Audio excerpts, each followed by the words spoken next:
కర్కటే పూర్వఫల్గుణ్యాం తులసీకాననోద్భవాం పాండ్యే విశ్వంభరాం గోదాం వందే శ్రీరంగనాయకీం.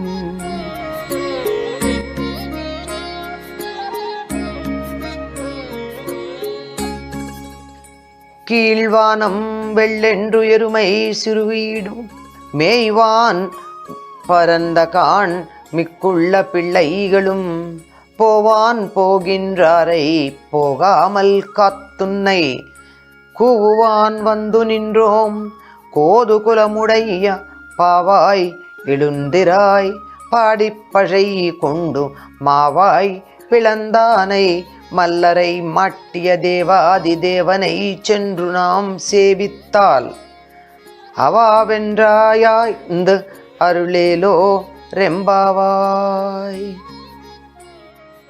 అంటే ఇద్దరు గోపికల్ని లేపిందిగా. ఇప్పుడు మూడో గోపిక. ఈ మూడో గోపిక ఆవిడ ఇంకా తలుపు తెరవల. అందుకని ఆవిడ చెప్తోంది తూర్పు తెల్లవారింది అంటే సూర్యోదయం అయిందని కాదండి, గుర్తుంచుకోండి. తూర్పు తెల్లవారటం అంటే ఏమిటి? చాలా తెల్లవారుజామున సూర్యోదయానికన్నా ఒక జాము ముందు ఇది తూర్పు దిక్కోని మనం గుర్తుపట్టడానికి వీలుగా ఆ వైపు కొంచెం తెల్లపడుతుంది. అంటే సూర్యోదయం కాల ఇంకా ఇప్పటికే సూర్యోదయం కాబోతోంది అనే సూచనగా అక్కడ తెల్లగా ఉంది. గేదెల గుంపులు ఇప్పటికే చాలా దూరం వెళ్ళిపోయాయి. గేదెల కాకులు ఎక్కువ ఆవుల కన్నా. అవి ఎప్పుడు తిండి ఎక్కడ దొరుకుతాయా అని వెతుక్కుంటూ ఉంటాయి. ఆవులకి అంత యావ ఉండదు, నెమరేసుకోవడంలో ఉన్న ఆనందం వేరు. ఈ గేదెలు మాత్రం బాగా, అందుకే తిండి తిని బద్దకించే వాళ్ళని దాంతోనే పోలుస్తూ ఉంటాం కదా మనం. చెలులు చాలామంది మనం ఎక్కడ వ్రతం చేద్దాం అనుకున్నామో అక్కడికి వెళ్ళిపోయారు. వీళ్ళెవరు ఇంట్లో చేయలేదు వ్రతం. ఎక్కడ చేశారు? ఆనాడు గోపికలా యమునా నది ఒడ్డున చేశారు. ఈనాడు ఈ గోదా గోపిక వీళ్ళందరూ చేసేది ఎక్కడ అంటే ఆలయంలో ఉన్న కొలను ఒడ్డు దగ్గర చేస్తున్నారు. వీళ్ళు ప్రత్యేకంగా కాచాయిని విగ్రహం పెట్టడం కానీ అక్కడ ఆ రోజుల్లో వాళ్ళు ఇసుకతో చేసేవారు.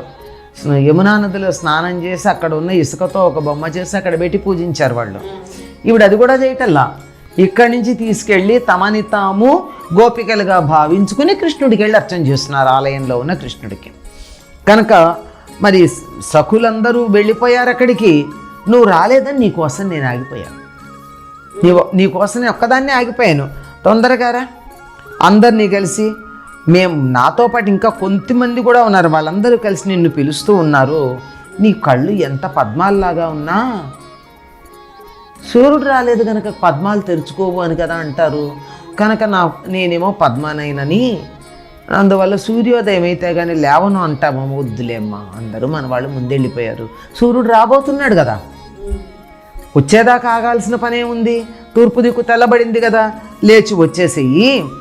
కేసి అనే రాక్షసుణ్ణి చీల్చిన కేశవుడు, మల్లులిద్దరినీ కూర్చున్నటువంటి మాధవుడు, దేవదేవుడైనటువంటి శ్రీకృష్ణుడు, ఆయన్ని తెలిసి మనం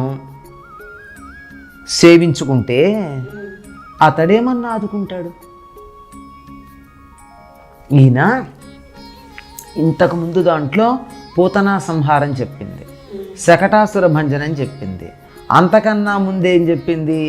దామోదరుడుగా చెప్పింది. అంటే జంట మద్దులను కూల్చిన వాడి కథలన్నీ వచ్చేస్తాయి ఇందులో. ఇక్కడేం చెప్తోంది? కేసి అనే రాక్షసుని చీల్చాడు, ఇలా చీల్చి పడేశాడు. కేసి సూదనుడు అని ఈయనకి పేరు. తర్వాత ఇంకేం చేశాడు? ఇద్దరు మల్లుల్ని నేలమట్టం చేశాడు. ఎవరు వాళ్ళు? ముష్టికుడు, చాణూరుడు. కంస సంహారానికన్నా ముందు చేసిన పని ఏమిటి? కువలయాపీడం అనేటటువంటి ఏనుగని పిడిగుద్దులతో నేల కూల్చి దానికున్న 4 దంతాలని అన్నదమ్ములిద్దరూ చెరో 2 భుజాన్ని వేసుకుని వెళ్ళారు.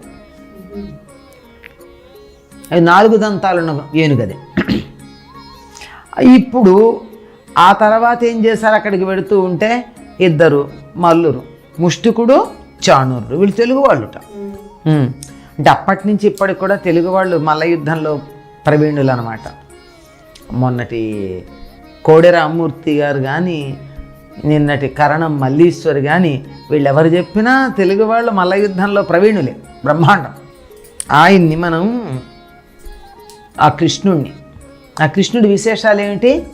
కేసిని సంహరించాడు, ముష్టికుణ్ణి చాణూరుణ్ణి అణగొట్టాడు. అంటే ఇక్కడ బలరాముడితో సహా అనుకోండి, ఇద్దరు చెరకొళ్ళని చేసినగా కలిపి చెప్పేస్తోంది దేవుడ.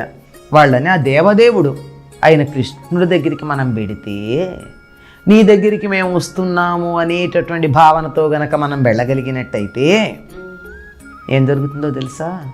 మనం ఒక్క అడుగు వేస్తే ఆయన 10 అడుగులు వేసి ముందుకు వచ్చి మంది చేతుకుంటాడు. అంత మనం కొంత ప్రయత్నం చేస్తే చాలు. భగవంతుడి దగ్గర మనం పూర్తిగా చేయక్కర్లా, కొంత ప్రయత్నం మనం చెయ్యాలి. కొంత ప్రయత్నం చేసిన తర్వాత ప్రయత్నం చేయగలిగినటువంటి శక్తిని, ప్రయత్నాన్ని, ఆదుకోవడాన్ని తనే చేస్తాడు. అంత దయార్ద్ర హృదయుడు. ఆయన్ని సేవించుకోవడానికి ఎడుతూ ఉంటే నువ్వేమిటి లేవవు? ఇంకా తెల్లారిపోయింది, గేదెలు వెళ్ళిపోయాయి, చిరుబీళ్లకు వెళ్ళిపోయాయి అవి.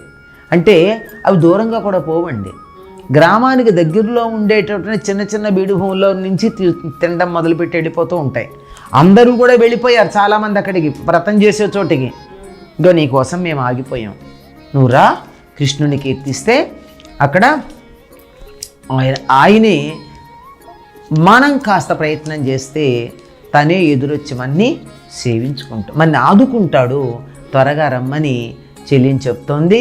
మనం స్నానం చేద్దాం రా అని పిలుస్తోంది. ఈ స్నానం భక్తి స్నానం.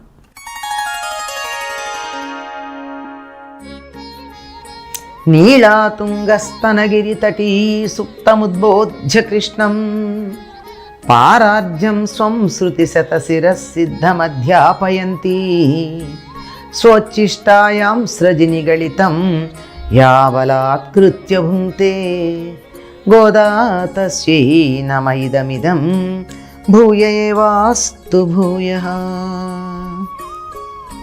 మాతా చేత్ తులసీ పితా యది తవ శ్రీ విష్ణు చిత్తో మహాన్ భ్రాతా చేద్యతి శేఖర ప్రియతమ శ్రీరంగధామా యది జ్ఞాతారస్తనయాస్తదుక్తి సరసస్తన్యేన సంబద్ధితా గోదాదేవి కథన్త్వమన్యమనిశం సాధారణా శ్రీరసి వేణీబంధ సుగంధోరుగంధబంధురమాలినే విష్ణుచిత్తతనూజాయై గోదాయై నిత్యమంగళం.